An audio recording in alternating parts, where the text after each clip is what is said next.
Greetings and welcome to the Master in Manhood podcast. My name is André O Ferguson. This is a podcast where we discuss topical issues affecting men in today's society.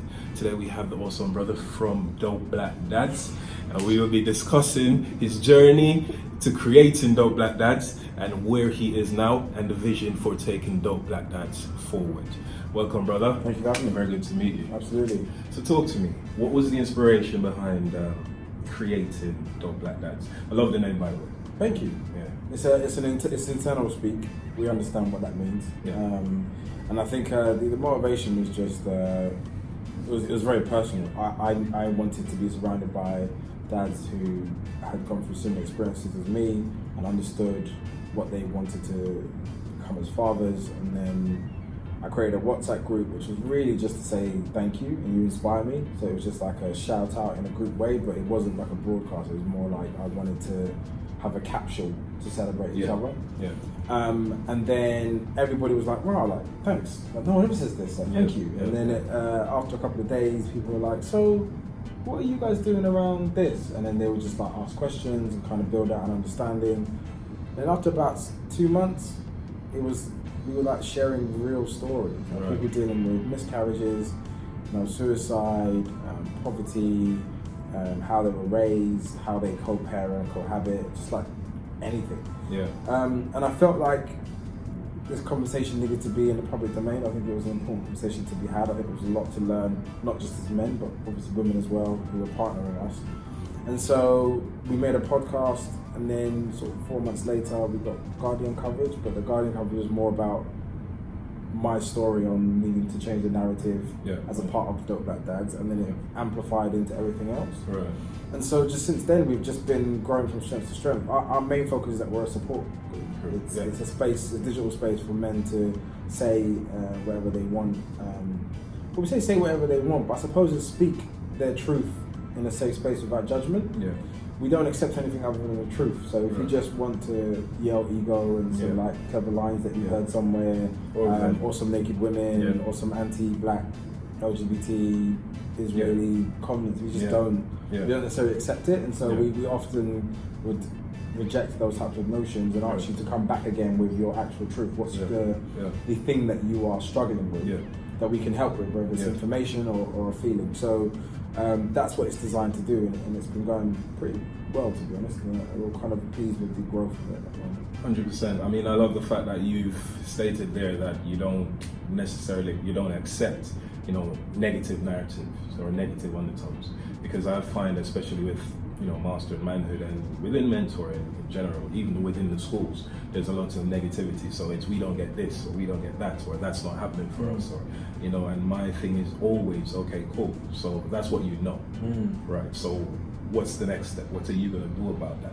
Because unless we, like you say, change the narrative, unless we start thinking in a way that is forward moving, positive, then we're just kind of stuck in the same place, spinning our wheels, talking about the same thing we talk about in the barbershop every week. Agreed. And I think like you said, that's why I reached out, because I read through your stuff, and it was for me, it was inspiring. Just like you said, a lot of guys need that. We need that. We as especially black men, black dads, we don't talk about our problems.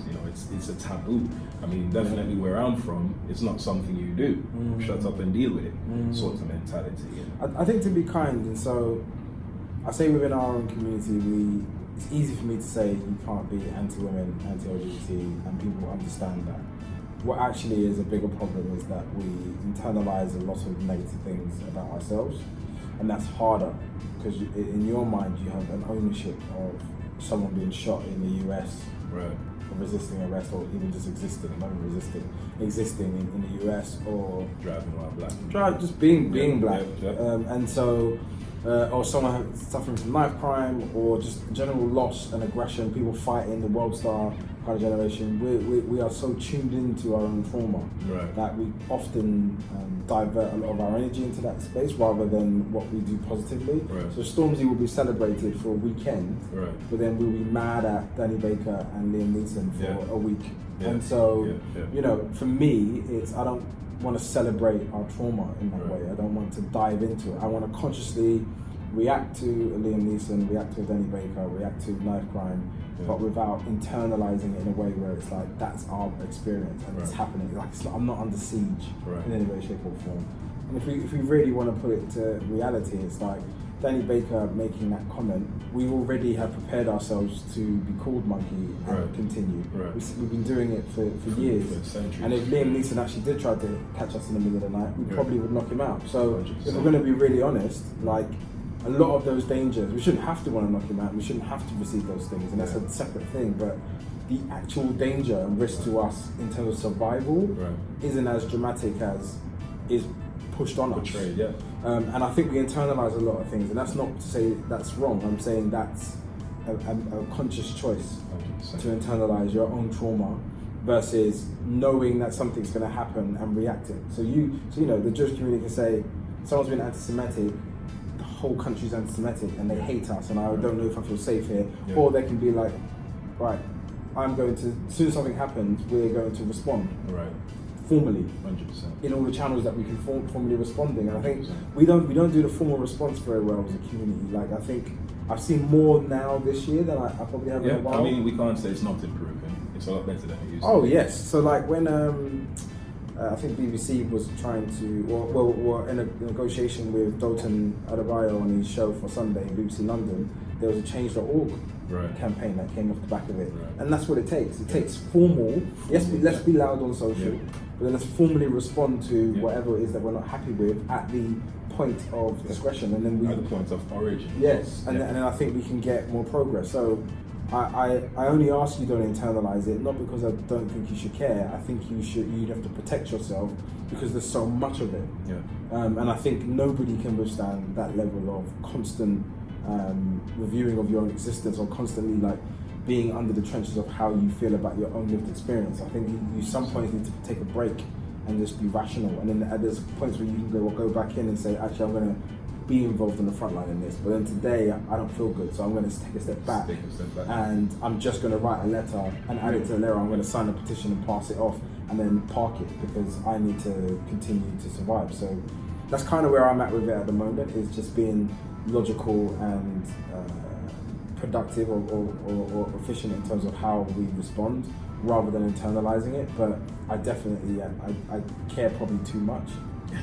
I wouldn't say you care too much, but I also like the fact that, you know, my wife always says, and she is very much analytical, so she'll write a lot of stuff down. So if she has a trend of thought, she'll write it down, and she'll try and make sure that she can articulate herself in the right way, as opposed to in her feelings. You know, we use that a lot. You know, you're in your feelings. She knows Farrah or something, and she sounds way too sad. Nah, she's just really smart, bro.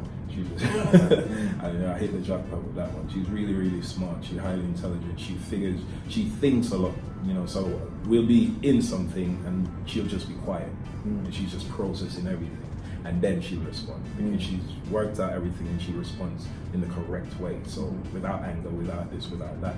And I've learned a lot from her where that is concerned, because even with the issues that you just brought up, you know, we do a lot of marching, and I have a friend who goes, well, okay, so we're marching, but what else are we doing? You know, and you know, I was listening to an American podcast not too long ago, and they were talking about you have to hit the people where it hurts. You know, so if somebody's being, you know, this or that towards you, you know, abusive or anti-Semitic or racist or whatever the case may be, you have to hit them where it hurts. So you're still spending your money with those people. You understand? So why don't you take your money back? Why don't you spend your money with yourself? Your focus is economic. Exactly. You know, so you have to empower yourself, like you said. Don't internalize all of these issues, you know, but just focus on the positives. How can you use this information, this energy, and formalize it so that you can make actual positive change? And that's what Martin Luther King did. You know, if we kind of also got shot in the head, though. He did. But there's a lot we can learn from it. Absolutely. So we can't, you know, just like you said, we have to take the positives out of the negatives. You know, my grandmother always says, you know, if you get a line, you make money, you have to make sense out of nonsense. You know, so yes, Martin Luther King got shot in the head, but he also created a lot of positive change. No, absolutely. It's not in reflection to it. It's ultimately what communicating that can lead to. And I appreciate we're not having mass assassinations in this country, although Joe Cox was assassinated. I think it's definitely a toxic conversation that attracts a lot of negativity. And it's like even when I started Dope Black Bags, for many years I've cared about the black community, black men specifically, and I've purposely just not done anything about it because do I want the scrutiny of doing it? I'm doing it out of my own pure fuel. I'm not asking anybody for anything. I'm not asking the establishment. I'm not attacking the establishment. I'm not attacking anyone. I'm not interested in blaming and pointing fingers. I'm interested in the healing part and then what's the productive action that we can take to solidify our own experiences and support each other, like you said. Yeah, and I think actually making it a community, because if I was being really cynical, I'd say there isn't a black community today. Okay. I think, yes, there are 2.6 million black people in this country, but are we a community? Probably not. Probably not. And so, you know, I would like there to be a form of community within Britain and a form of community within the black community, because I think that's important. I think shared values and shared experiences are important for happiness. 100%. As in a purer sense, it's not really just about black people must stick together because we must. It's you have a better experience when you have a community. Whatever you design your community to be is based on your identity. Well, in what sense? I mean, if you look at the people who are, or the communities, if you look at the communities that exist, you know, they create their own kind of reality. So they, you know, you'll have, you know, the Jewish community, that's an actual community because they support each other. And they're, like you said, their quality of life is actually better based on that. And there's other examples as well. But for them it's different because they have a shared religious belief and a shared language and a shared experience. We have a shared experience, but we're divided on religion, we're divided on language. We use English as, and some of us French, depending on where in the Pan-African default language. Yeah. And so, you know, we don't have our own language that we speak internally that preserves our experience, that can be transcended, can be traced back to our forefathers. And so I think there's a lot of, I think being in the UK, specifically in the US, you do find yourself lost because you're not working to a 1,000-year program. Like I went to the House of Commons the other day and I was really humbled because I was like, actually, this is really where Britain is. This is I'm in Britain right now. My metropolitan, really integrated, beautiful Hackney version of it, which has everybody that's super liberal, wherever you are, you're welcome and it's lovely. Like that, Britain isn't Britain, it's a part. And so when I went there and I was like, wow, this is hundreds and hundreds of years of processes and like established ideas around how the country should work. And so when someone references an obscure treaty from, you know, 1088 or whatever it is, then you're like, oh, okay. Well, we don't have that luxury. I can go back, Windrush, and there are black people in the country before that, but everything from this generation starts from Windrush. And even then, that's like, what's documented is very limited. So my point is that affects our ability to be a community. We are just black people in Britain, running completely separate lives, directions as well, trying to be British and loved by Britain, but ultimately failing, and then becoming frustrated that it's not what we thought it was going to be, and probably not being in love with our own community enough to do the things required to make us a community. So it's a perfect storm of many variables, and I don't blame any one thing for it. I just think you have to find things that you align with and build a tribe, however big or however small, just for happiness, really. Yeah, it's better for your quality of life, better for your own existence, better for your peace of mind. And as we go back to the Dope Black Dads, it's better as a parent, you know, because if you're a happy man, you can create happy children. And that's ultimately what this is about. It's about, you know, doing what's best for the next generation coming forward. You know, we can talk about everything that's happening now, but if we've got 6 kids in our home, or 3 kids, 1 child, whatever your reality is, and if you're not creating that environment of, you know, camaraderie, love, your son or daughter can see you love your wife, and they can see what that looks like. You know, your daughter can see how you treat your wife, and she knows what that looks like, so she knows what type of man to look for. Your son can see how, you know, your wife deals with you, and vice versa, so he knows what to look for and he knows how to treat a woman when he grows up. And that's what I want to go back to. So we've gone really deep into all of these, you know, tight, deep conversations. But you didn't tell me about your children or child. I have 2 kids. I have a 1.5 and a 3.5-year-old. He's almost 4 actually. Been married for 6 years, together for 10. So strong family unit, and that's one of the things that I really wanted, because I never really had that growing up. My mum was amazing.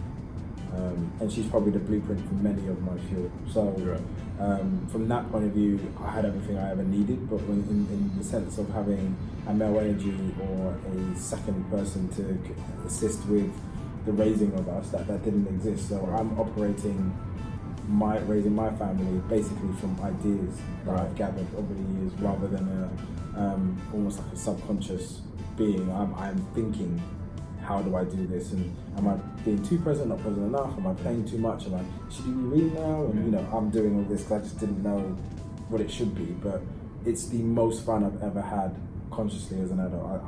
I love it.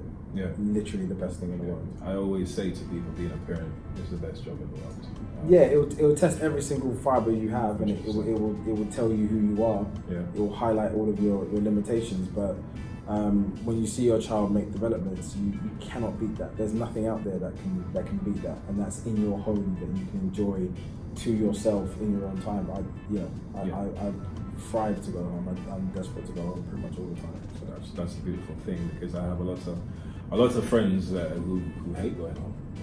They don't want to go. They got kids, they got a wife, they got this, and the pub is better. Football is better. Dominoes is better. That's sad to hear. But I look, if you didn't consciously design your family and the person you built a family with, that could easily happen. 100%. If you miscommunicate and you don't have the skills to bring your family back together, that could happen. And that's definitely not a critique, because that's real. It happens. It's common, and not everybody chose the right person to do a long-term relationship with, because the values of how you choose someone to live life with were never sold correctly. It was always sold on, even like me and my friends growing up, we're talking about who had the biggest arse, and that was the beginning point of whether she was qualified or not to be my girlfriend. Didn't ask if she had suffered childhood trauma, if she had goals, if she was intelligent, if she was funny, if she was none of those things kind-hearted. It was like and so that was my design as a young man, and I played that out into my 20s, and it wasn't until I met somebody of that standard where I was like, holy, I need to have answers for other things. She threw it back on me to have answers for us, and like, why would I bother break my stride to spend time with you? I had to get really serious, and that helped shape my understanding, rather than but probably by the time I met her, I probably was halfway there. But the practicality of doing it and staying there without constantly thinking about the exit is a very difficult new thing to do. And so I'm proud of myself for reaching it there, and I use her as a marker for anybody. So like the energy that she created for me, when people say they're with someone and they want my genuine input, I described that feeling that I had at that point, and then how that feeling carried on throughout our marriage, and what that means now. And it's like, if you don't have that, I don't know if you, I don't know how you could do it. I can't advise you beyond that. It's like, that's the feeling, this is how it played out over 10 years. If you don't feel that inside right now, you may not make it 10 years. And 100%. If that's okay with you, then that's fine, because not everybody believes in forever. But for me, it's like, I don't know how else you could do it logically. Like, it just doesn't make sense to me. That's exactly what I said to a group of boys 2 weeks ago. We had a barbecue at my friend's house, and it was about 7, 8 young men, and we were talking about exactly the same thing. Like you said, what is your criteria for a good-looking woman? And the first question, first thing they threw out was breast. Another group threw out big ass.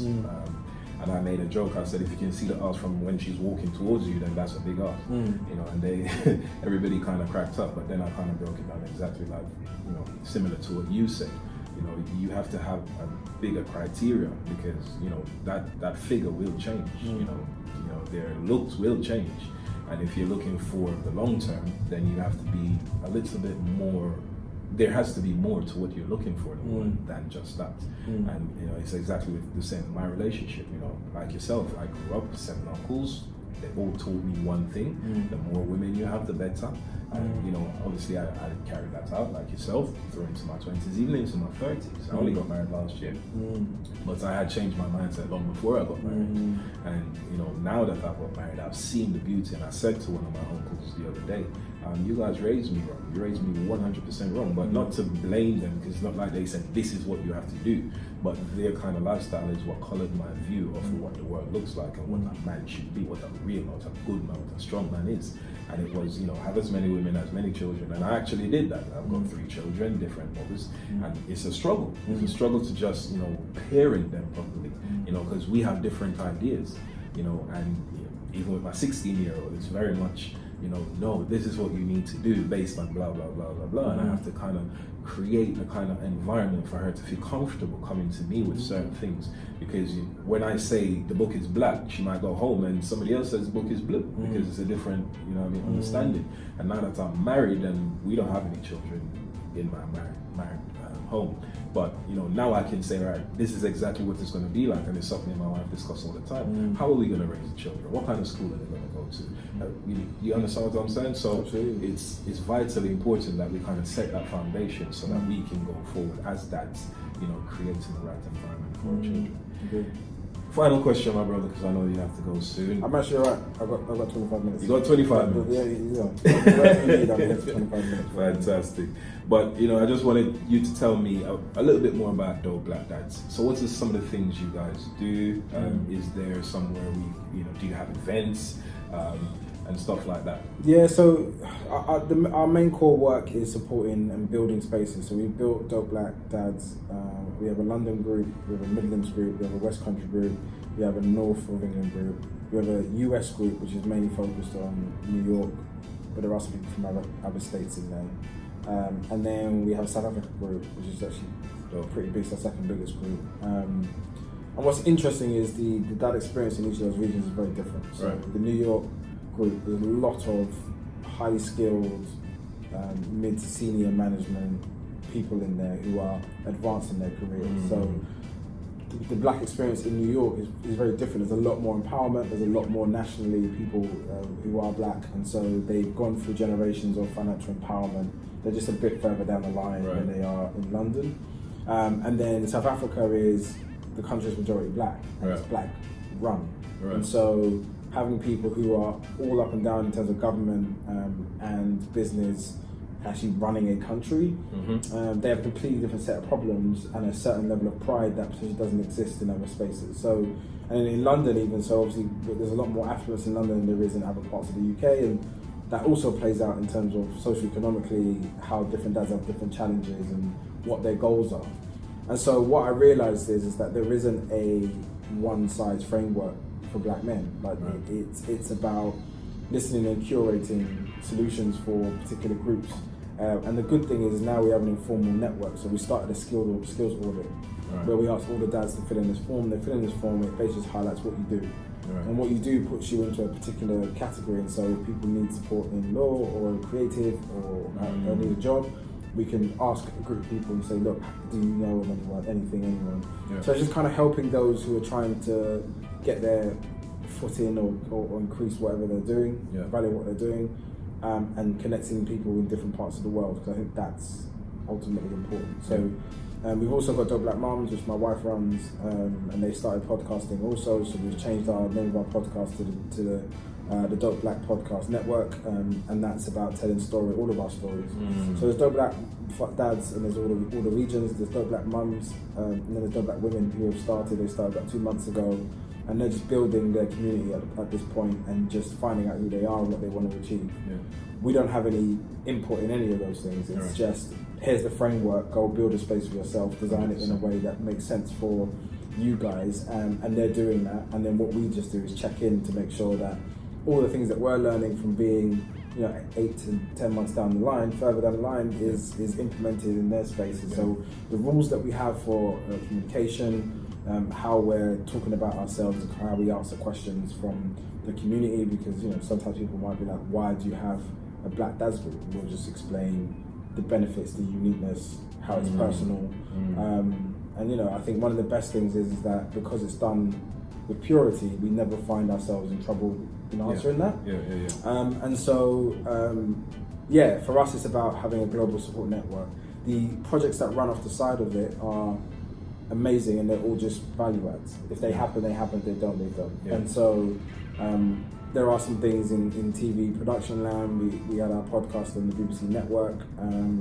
We are doing some youth work.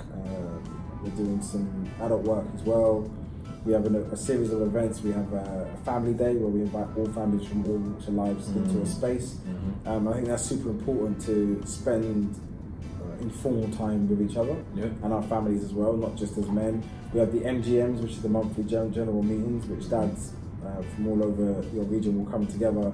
And really what we do is we eat and we just unpack big topics or questions that we are experiencing as fathers. And we have the live podcast, which we're doing. We got our first one on August the 10th in Southwark. And so we're going to be having Nels Abbey, who's a writer.